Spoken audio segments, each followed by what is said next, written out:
Park सिद्धांत के महान संत सद्गुरु अभिलाष साहब जी ने सद्गुरु कबीर की महिमा में पंक्तियां लिखी है। उसमें एक पंक्ति है, सत्य की रहनी तुम्हारी थी अनोखी, इसलिए तुम कह सके थे बात चोखी। तुम किसी भी पक्ष में चिपके नहीं थे, इसलिए निर्णय तुम्हारे सब सही थे।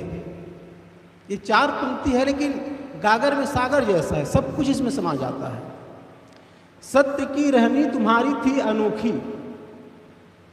जो व्यक्ति सच्चाई के साथ जीता है, मतलब जिसके भावनाओं में सत्यता है, विचारों में सत्यता है, बोल में सत्यता है, आचरण में सत्यता है, ऐसे जो चतुर्दिक सत्यता में जीता है, उसकी हर बात चोखी होती है, सच्चाई से युक्त होती है।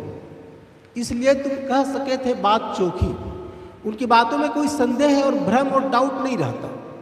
इसलिए कबीर साहब के हर बात में आप सत्यता ही देखेंगे, कोई डाउट नहीं देखेंगे। और उसी व्यक्ति का जीवन धर्म से ओतप्रोत होगा जो सत्यता में जीता है। इसलिए कबीर साहब जिस भी संदर्भ में कहते हैं ना, इतना सही कहते हैं, इतना सटीक कहते हैं। जैसे भगवान के बारे में उन्होंने कहा, भाई रे दुई जगदीश कहाँ से आया, ये 2 भगवान कहाँ से आ गए, कहूँ कौने बोराया, कोई पागल हो गया है क्या। अल्लाह राम करीमा केशव हरि हजरत नाम धराया। अरे सत्ता तो एक ही तत्व की है, उसी सुप्रीम पावर को चाहे तुम भगवान कह लो, खुदा कह लो, गॉड कह लो, कुछ भी कह लो, लेकिन लोग शब्दों को लेकर लड़ जाते हैं। अल्लाह राम करीमा केशव हरि हजरत नाम धराया। गहना एक कनकते गहना, यामे भाव न दूजा। जैसे सोने से विभिन्न प्रकार के गहने बनते हैं, लेकिन है तो सोना ही। ऐसे ही कहन सुनन को दुई कर थापे, एक नमाज एक पूजा। कहने सुनने के 2 नाम है बस, चाहे पूजा हो नमाज हो, दोनों एक ही चीज़ है। दोनों से मन में सात्विकता आती है, मन में शांति आती है। देखो कितना समन्वय की बात है। वही महादेव, वही मोहम्मद, ब्रह्मा आदम कहिए। कोई सृष्टि के आदि में ब्रह्मा को कहते हैं, ब्रह्मा ने सृष्टि को बनाया। कोई आदम को कह देता है, कोई अपने भगवान का नाम मोहम्मद कह देता है, कोई महादेव कह देता है। तो वही महादेव, वही मोहम्मद, ब्रह्मा आदम कहिए। को हिंदू को तुर्क कहा, वे एक जमीन पे रहिए। यहाँ कौन हिंदू है कौन तुर्क है, एक ही जमीन पे रहना है। सबकी भौतिक जरूरतें एक समान हैं, सबकी मानसिक जरूरतें एक समान हैं। सबको प्रेम चाहिए, सबको आदर चाहिए, सम्मान चाहिए, विश्वास चाहिए, सबको तो चाहिए। तो भौतिक जरूरतें एक समान, मानसिक जरूरतें एक समान, आध्यात्मिक जरूरतें एक समान। तो जब सब एक समान है तो भेद काहे का। इतना सटीक बोलने वाला कोई दूसरा नहीं मिलेगा, इतना सरल सरल उदाहरण दे करके। तो उन्होंने कहा जैसे जल है उसको कोई वाटर कह देता है, कोई तोय, कोई आग, कोई नीर, कोई सूर्य, कोई उदक, अनेक नाम, लेकिन चीज़ तो वही है ना। वैसे कोई खुदा कह दिया, कोई गॉड कह दिया, कोई भगवान कह दिया, कोई ईश्वर कह दिया, क्या फर्क पड़ता है इन भिन्न भिन्न नामों से। तो हमें सत्यता को समझना है, तत्व को समझना है, नाम के चक्कर में पढ़ करके के भेद बुद्धि नहीं रखना है। ये साहब ने कहा, सत्य की रहनी तुम्हारी थी अनोखी, इसलिए तुम कह सके थे बात चोखी।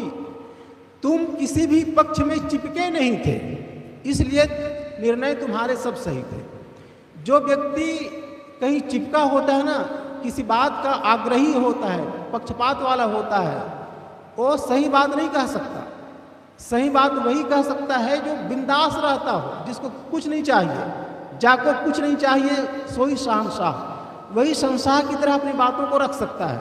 और जिनको कुछ भी चाहिए वो सही जगह सही बातों को रख नहीं पाएगा। एक उदाहरण आपको दूं। एक कुम्हार था। कुम्हार मिट्टी का बर्तन बना बना करके बेचता था। तो वो मिट्टी से चिलम बनाता था और बेचता था। तो एक दिन चिलम बनाने के लिए मिट्टी हाथ में लिया, लेकिन अचानक विचार चेंज हो गया उनका, और चिलम ना बना करके और मिट्टी लिया और सुराही बना दिया। सुराही बन के तैयार हो गया। तो कहानी कहती है कि मिट्टी के अंदर से आवाज़ आई कि ऐ कुम्हार, तूने तो मुझे चिलम बनाने के लिए उठाया था, लेकिन अचानक सुराही कैसे बना दिया। तो कुम्हार ने कहा कि मेरा विचार बदल गया, मेरा मन बदल गया। तो मिट्टी ने कहा तुम्हारा तो केवल विचार बदला, मन बदला, और मेरा तो पूरा जीवन बदल गया। अगर मैं चिलम बनता तो खुद भी जलता, औरों को जलाता, और आज मैं सुराही हूँ, खुद भी शीतल रहूँगी, दूसरों को शीतलता दूंगी।